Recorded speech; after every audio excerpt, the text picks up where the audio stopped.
It's so inspiring to hear from people who have not only faced ME/CFS and recovered, but also transformed their journey into one of healing and just overall growth.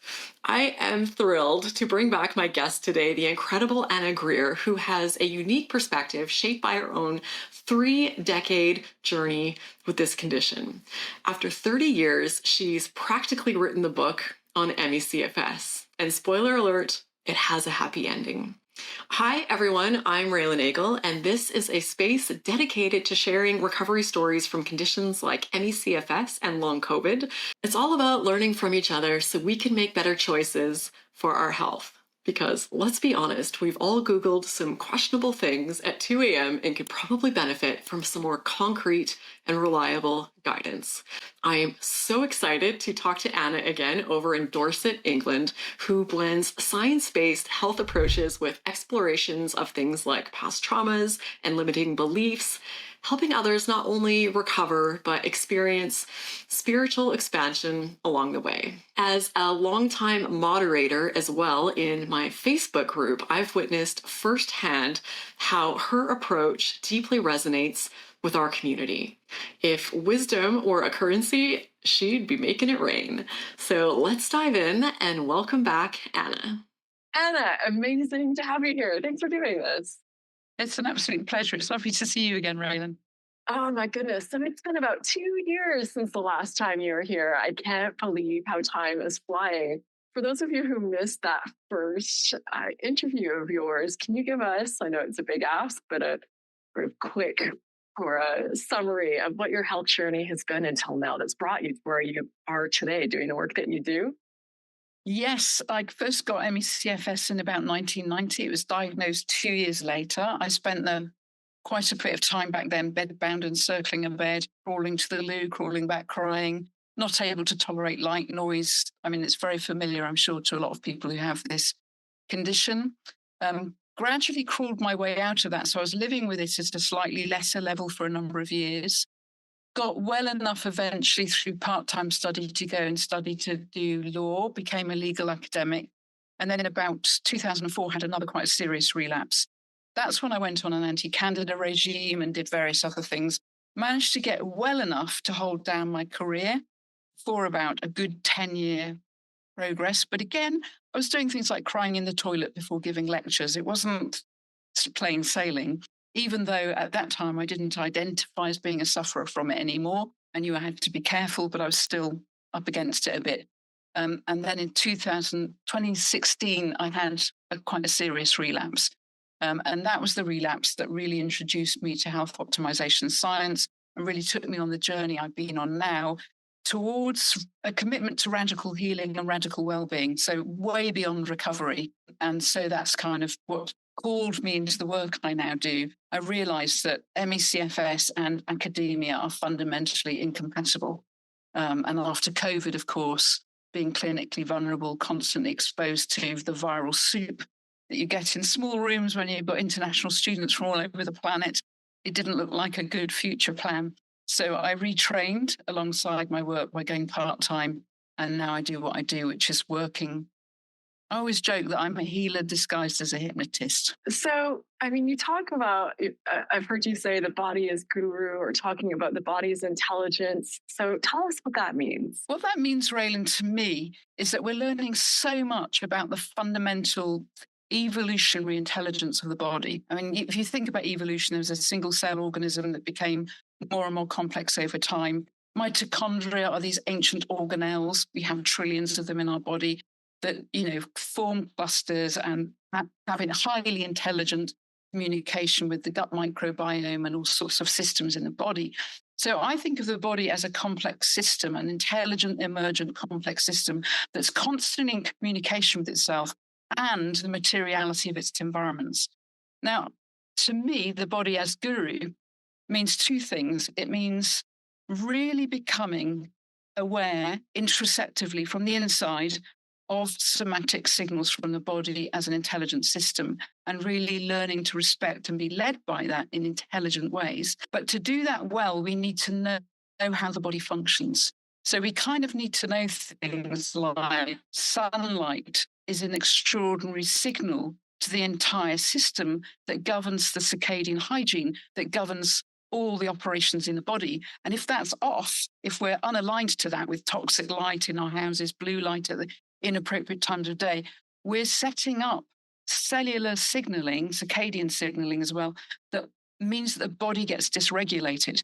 And you can actually think of that, of those basic evolutionary practices, as regulating the body, because the nervous system, of course, is always alert to all the signals that are coming in, right? The unconscious is 98% of what we are, including the body and all its intelligences.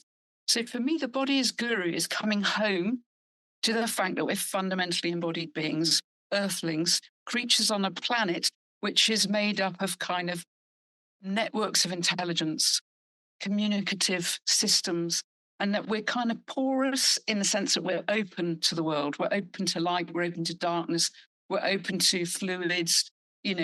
Things move through the body and out of the body. We're in constant relational flow. We're relational all the way down, all the way out, and all the way up. And so for me, coming home to the body is about that. It's about dropping the mind-body split and understanding that mind itself is emergent in the body and that it's distributed intelligence. We don't know what our cells are saying. We don't know what the mitochondria are saying to the gut microbiome. But this communication's happening all the time, and we can align with it by learning about our body, by learning about evolutionary biology and health optimization science, which is starting to look into these things with great attention and intimacy, and by learning to sense what we think of as intuitive, but it's really just a self-relating to the wash of signals coming from this beautiful, intelligent, amazing system that we are. So you mentioned health optimization science. What is that? It's really, it goes under different names, but one is quantum biology. Increasingly, people are looking at light and water in the body and the way that the mitochondria produce exclusion zone water, which generates energy, and how light is essential to the production of that, all that sort of thing. Studying all that. It's really looking at, it's moving beyond the medical model, which we know kind of tends to disaggregate the body into parts. It's moving beyond functional, which is wonderfully better than some of the allopathic stuff, but nevertheless is kind of, let's test these things and give you these supplements and hope that that works. And in a way, it's moving into a more radical reading of mind-body, because it's actually bringing the body in as an intelligence in its own right.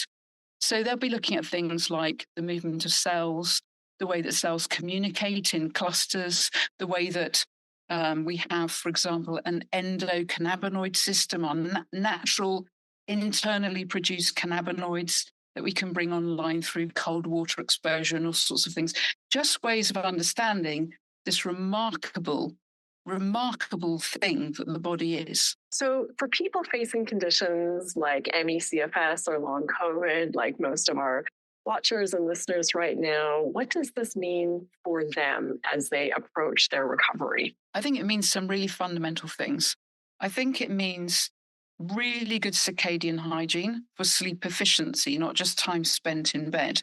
But then there's a whole load of things in that, masses of that, about light exposure, when to have, glasses on that block blue light. Why? Because we didn't evolve to have blue light early in the day.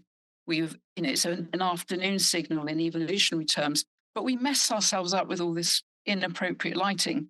So in modern environments, we often need to do simple little things like, okay, I'll wear glasses that block that light at certain times of day that are appropriate for my body.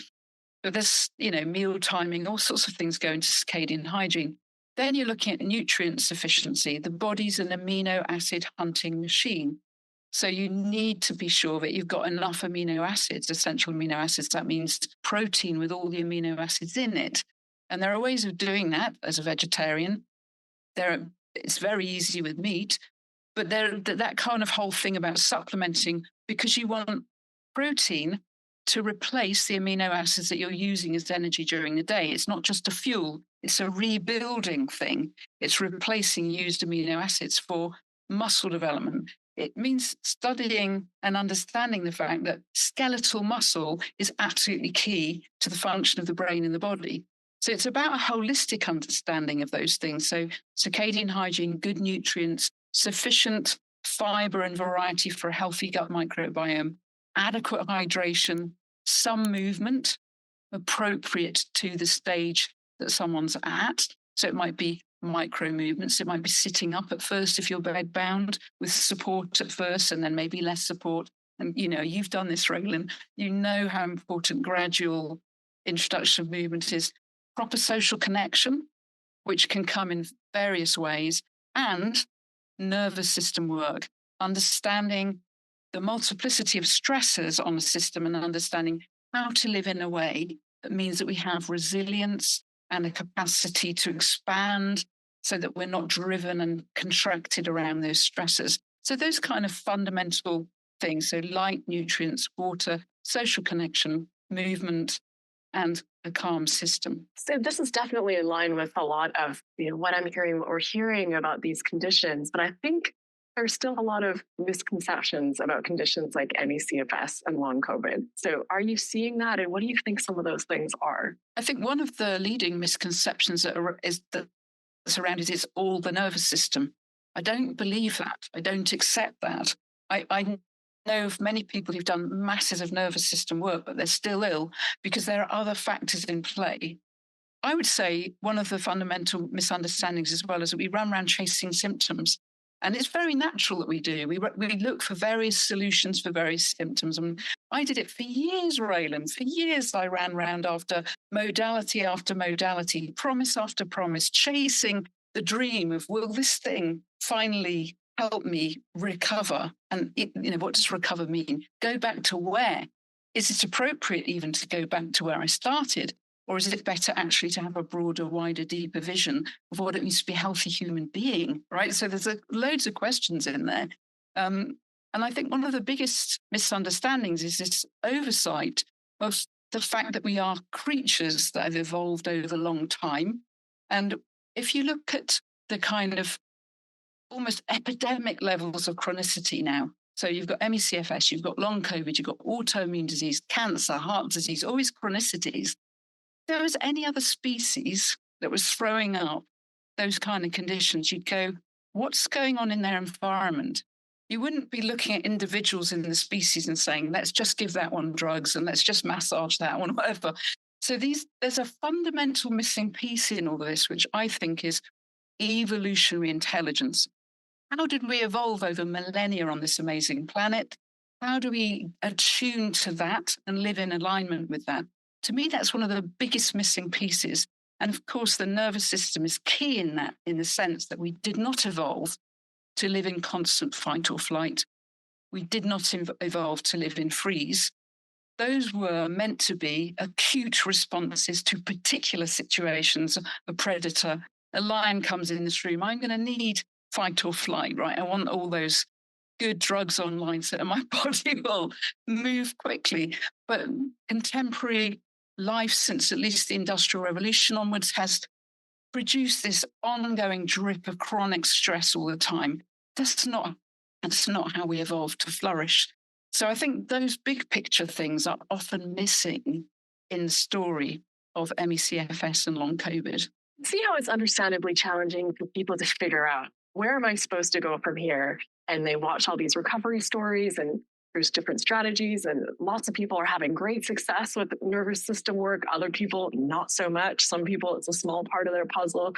So what is the best way for people to approach their recovery? How do they figure out what they need and what they should be doing next? I think I would always start with the fundamentals. I'd always look at, what's my sleep doing? Am I getting light and dark exposure? Am I outside getting sunlight? Have I got sufficient nutrients? Am I hydrating properly with, electrolyte balance and all the rest of it? Am I getting a sense of good social connection, even if it's just my dog? And for me, for a long time, it's been me and my dog, right? A lot of us have to get social connection in less than kind of socially understood ways. Like we don't, maybe if we're chronically ill, we're very isolated sometimes and we have to connect in other ways. I had an interview on my podcast, The Fatigue Files, with a woman whose recovery was about her relationship with plants.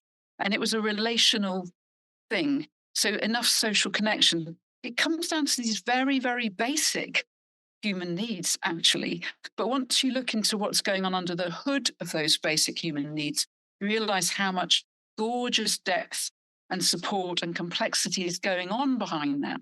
And obviously, the more you know about that, the better, but you don't need to know about it in order to benefit from some very simple, practical strategies. So once people have got that in place, once they're settling their nervous system, once they understand self-directed neuroplasticity, once they've got the capacity to state shift and learn those skills of inner relating, then you can start, I think, meaningfully saying, okay, if you're still stuck, is there something specific? For me, it was a very high viral load. And once I could identify that and actually hit that particular virus with what it needed, my whole system then balanced out noticeably. But all those fundamentals were in place, which meant that it could. So many amazing things you just said there. The one that really popped out to me is a term I've never heard before, which is self-directed neuroplasticity, which I think is such a great way to explain it, because there's a lot of talk about the brain and neural pathways and brain retraining. Should I do it? Should I not do it? And the reality, as you know, many of us are often saying, is that it's happening no matter what. It's just what role are you actively playing in that process? So in your experience in working with people and your understanding of all of this, how big of a piece is that self-directed neuroplasticity in all of this? It's an important piece because it's really critical to understand how the brain works and how the brain learns. And self-directing, the kind of stuff I do is really super fast. I work with very fast synaptic change work. So very, very simple strategies, no endless rounds of repetitions, affirmations, training. It's really fast because it's based on cutting edge neuroscience. And so it's very simple techniques. Some of them actually don't need neuroplasticity. Some of them are just physiological. So the physiological sigh, for example, is about oxygen exchange that calms the body. Or you can go into peripheral vision, right? Just expanding your vision into a peripheral state physiologically reverse engineers a state of calm. Because if you think about it, if I'm anxious or if I'm attacked, I'm foveal. And, you know, when people are running anxiety loops, they're foveal. They're obsessive about the particular thing and they loop constantly in a foveal way. That's just an evolutionary thing that the brain does when it's concerned about something. It's all about the thing it's concerned about. So by reverse engineering a very calm state, by going broad with your peripheral vision, you'll notice after literally maybe a minute, the whole system just starts to calm. And as the body calms, so does the mind. So that it's this beautiful sense of you go peripheral, you come down, this comes down, and before you know it, you're grounded and calm. And you can live like that. I'm speaking to you through it now, and you would not know. It's not socially embarrassing. I don't have to tap myself. I don't need to repeat endlessly. I'm just in that state and my body's super calm just because of that very simple self-directed exercise. And then, of course, there are other things we can do which involve bilateral stimulation, which is quite common in EMDR and therapies like that. But we can just pass an object repeatedly over our center line, and after 2 minutes, the whole system calms again. These are super fast, really easy techniques. And just to kind of encourage you, Raelan, the peripheral expansion thing, somebody sent a little YouTube video of me teaching that to someone who'd been self-harming for years, and they'd seen psychiatrists and psychologists with no success. And the person who sent it was a disability lawyer who said, just see how you get on with that. She practiced it. She had the overwhelming urge to self-harm, and for the first time, she didn't. She could actually surf the urge because she'd become peripheral. She'd expanded to be this capacious, grounded energy in which the urge could just move through as energy and go. So these are really powerful, very simple techniques. And I always teach them to clients because to me, state drives everything. It's about the neurochemistry. We have our own pharmacy online. And if we can choose our neurochemistry, we can affect every function in our body. I have to say, it works because I was doing it while you were speaking. I love this. What was the term? Peripheral widening? Peripheral expansion. Peripheral expansion. Yeah, peripheral expansion. It's an old practice. Carlos Castaneda calls it stopping the world. And actually, one of my trainers calls it shift out and shut up. Because you just shift out, right? And then everything. And it's why when you're in a really big space, like if you're on a hill and you can see for miles, there's the quintessential peace that comes over you because the brain knows it can see everything, it's safe. And the actual embodied pull of the landscape, because we're somatic beings, its material space draws us out even beyond the visual expansion into a kind of somatic expansion, which of course can become a truly spiritual experience as well. Yeah, this is such a simple but powerful thing that I've never heard using it this way before. And while you were speaking, I could see my puppy doing laps in the background. Yeah, very sweet. I could feel myself getting stressed. I'm like, oh, it's distracting. It's going to be noisy. And then as you're talking about this, I just started doing it and I felt my shoulders drop and my whole body relax. And I interviewed someone recently named Satya. I can link it above here, but she was talking about how using your peripheral vision as one way to assess your state of your nervous system, like how if you put your thumbs out to your side, how far do you have to bring them in before you can actually see them? And that same thing that you're explaining, that when you're in that high alert, fight or flight mode, you've got focused vision. And I hadn't thought about the fact of taking that and using it as a tool and just bringing it back out. Absolutely. Hence self-directed, because you can measure, that's helpful, but it's not enough. You want to be able to choose to expand your state, right? And in that expansion and that calming, you get instant calming in the nervous system. No need for endless repetitions, no need for a stop process, none of that. You're shifting state effortlessly through the way the body works. Body as guru, again. There is so much incredible information out right now for recovery from these conditions. It's absolutely amazing. You started dealing with this years ago, so you know what it used to look like. And I grew up with a mother who had this, became unwell in the 80s. So that was just a really not great time to be facing these conditions.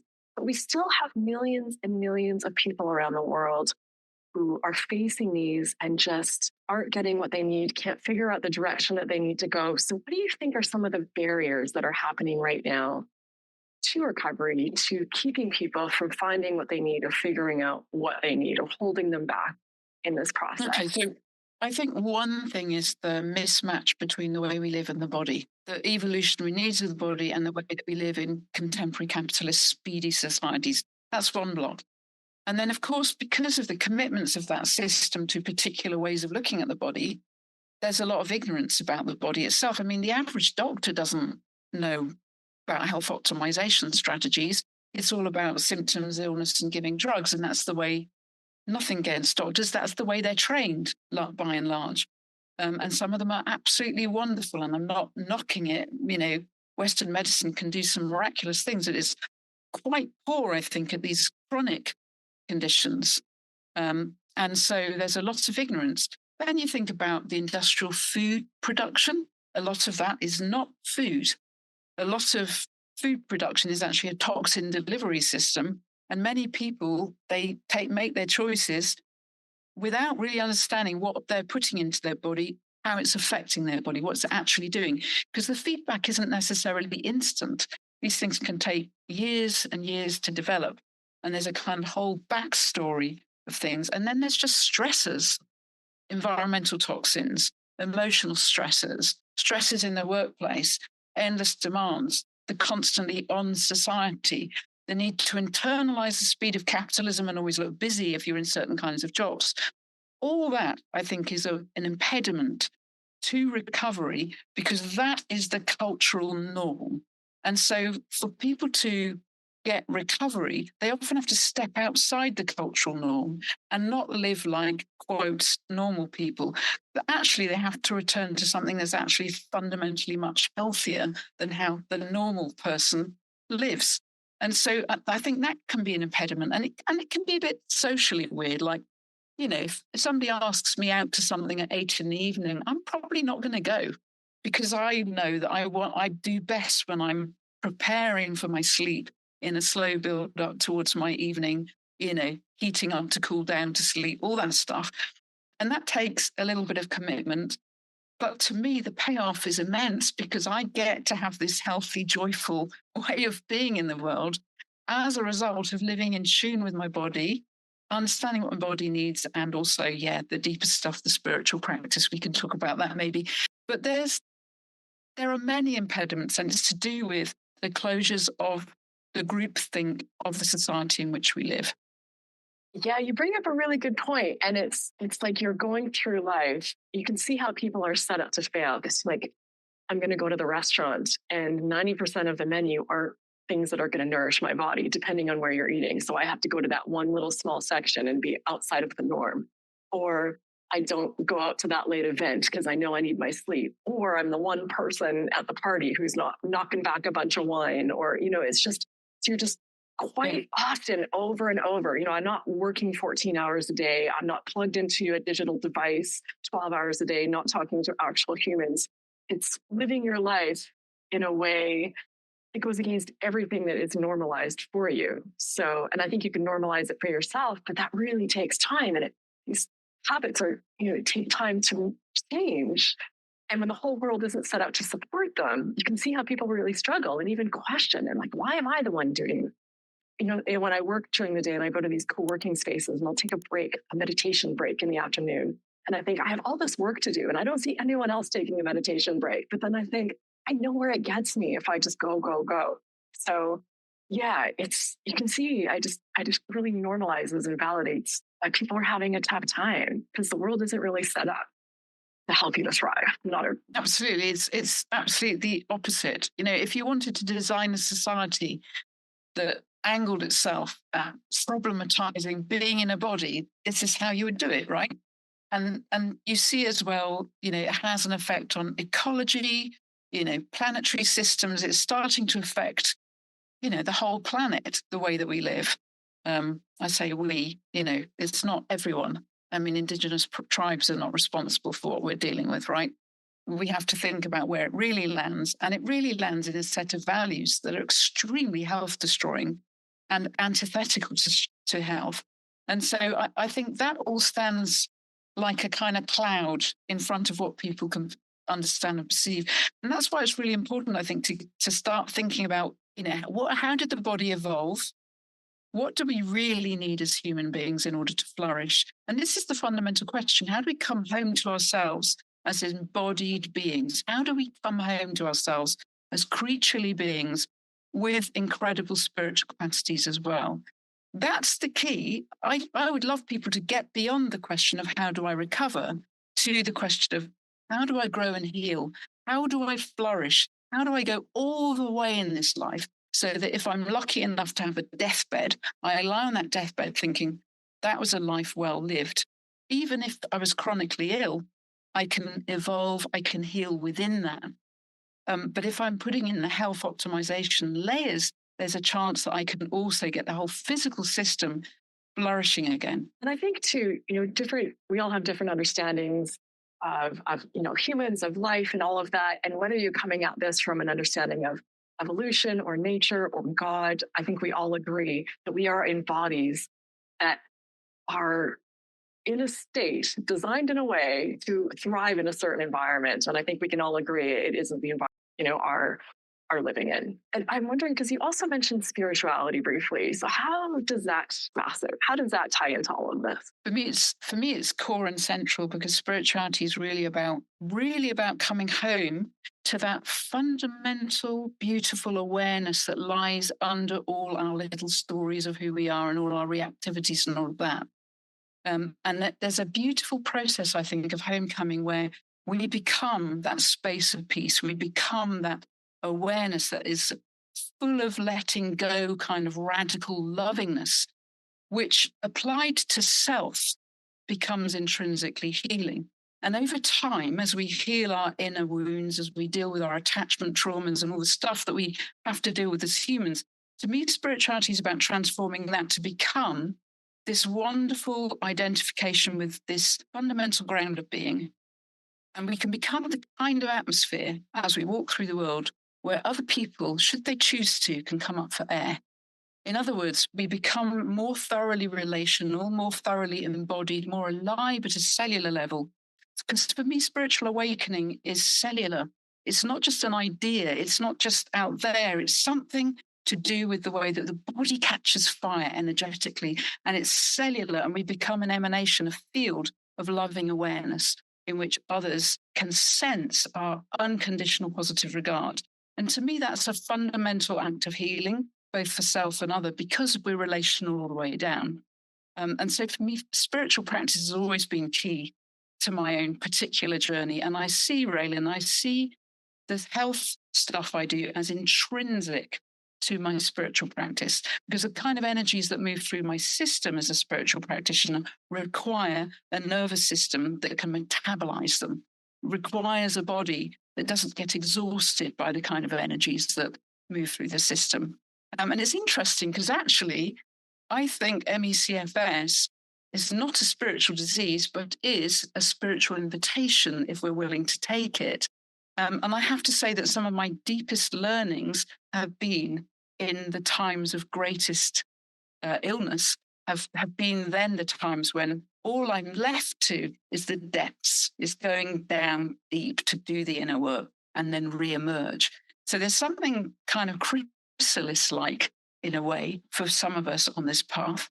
And the other thing I think about spirituality is spiritual practices done well can be profoundly healing, but they can also be profoundly disturbing. And so the self-directed neuroplasticity and the capacity to self-calm and all those things become spiritual skills.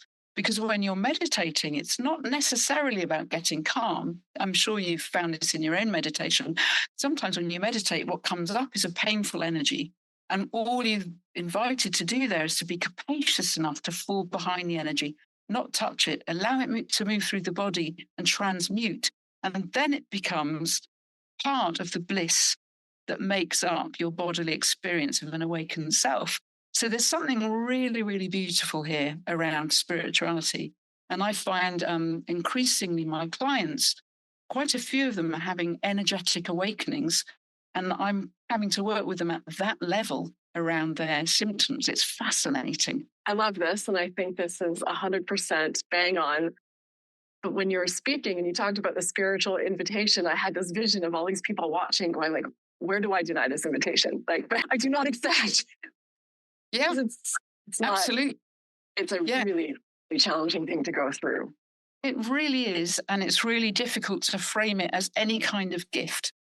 You know, that's a kind of ambivalent or ambiguous area. But in everything that happens to us in life, there's an invitation for us to go deeper. There's an invitation to come home.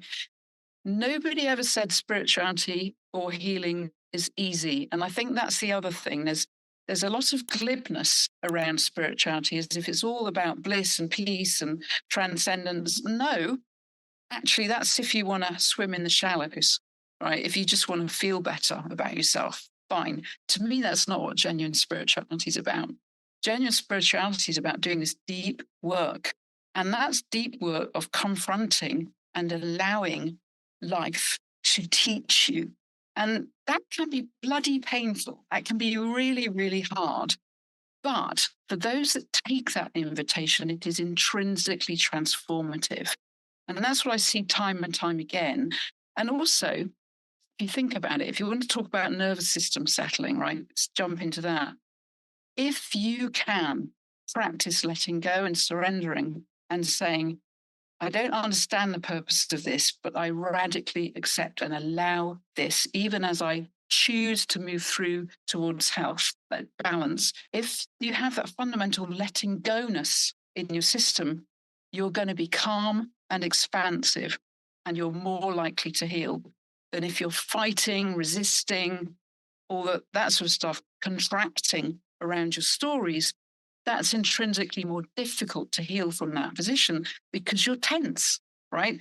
So even in this invitation, the invitation of allowing this, of embracing this, of learning from this, there is an intrinsic healing effect that comes when we truly surrender, not giving up, certainly not giving up, but allowing, having a kind of softness, a fluidity, a bit like in martial arts, when you just go, you move with fluidity and you read what's coming in and you have the capacity to move in that way. You're flexible.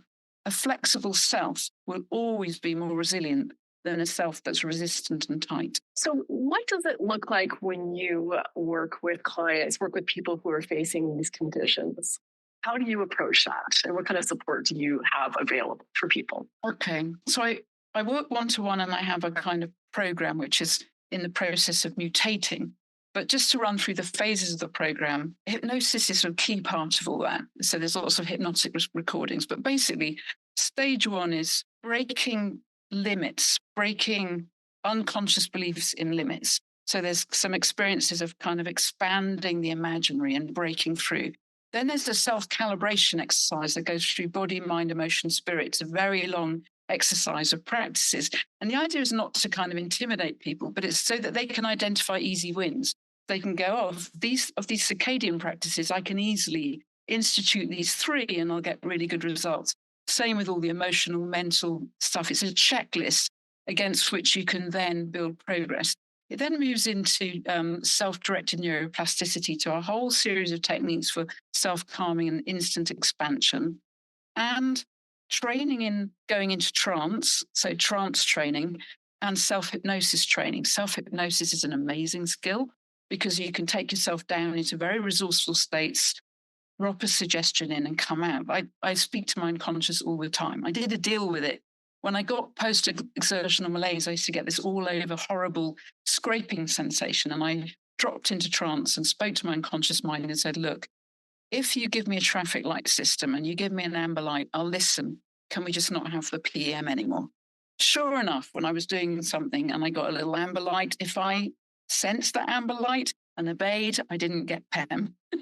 If I ignored the amber light, I'd get a bit scrapey and I'd have to go, I'm sorry, I'll do this again, I'll recalibrate.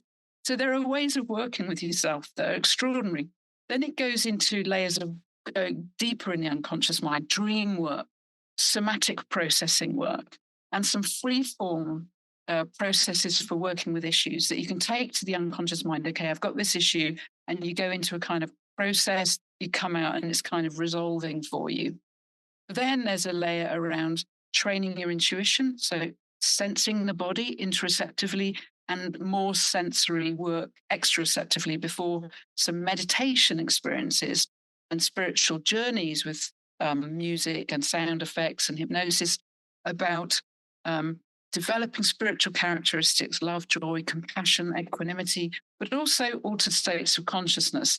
Because once you've had an expansive state of consciousness, what you were struggling with there that was like this, when you've expanded and you look at it from there, looks like that. And you've got a different relationship with it and a different sense of self. So there's a sense of the I that chooses and a different relationality of what's there. So that's the course. And then one-to-one, I work very organically. So I always teach clients a set of skills so they can go away and be their own hypnotist and their own therapist. But I work with what they show me unconsciously. So they'll come up and they'll show me things. One client was speaking about her mother doing this. And I said, okay, so it feels to me like there's some conflict. Here it is. And then try and engage a relationship with your mother. Just bring your hands together and think of your mother like this. Changes the kinesthetic association in the brain.